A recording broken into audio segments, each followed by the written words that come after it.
கர்த்தருடைய பரிசுத்த நாமத்தினாலே இதை பார்த்து கொண்டிருக்கிற யாவரையும் ஜே ஷைனா சேனல் மூலமாய் உங்களை வாழ்த்தி வரவேற்கிறேன். 1 கொரிந்தியர் அதிகாரம் 15 வசனம் 10. ஆகிலும் நான் இருக்கிறது தேவ கிருபையினாலே இருக்கிறேன். அவர் எனக்கு அருளின கிருபை விருந்தாவாய் இருக்கவில்லை.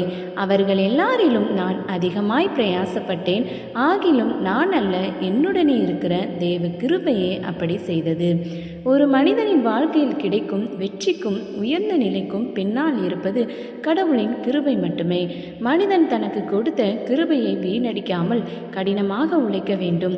ஆனால் அந்த உழைப்பின் வெற்றிக்காக தன் மீது பெருமை கொள்ளாமல் எல்லாவற்றையும் கடவுளின் கிருபைக்கு அர்ப்பணிக்க வேண்டும் என்பதே இந்த வசனம் உணர்த்தும் ஆழமான பாடமாகும். கிருப கிருப கிருப கிருப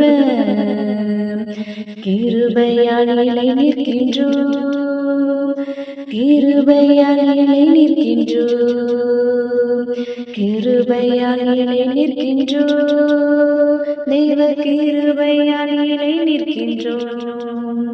ஆமென், அல்லேலூயா. கர்த்தர் உங்களையும் உங்கள் குடும்பங்களையும் ஆசீர்வதிப்பாராக. May God bless you.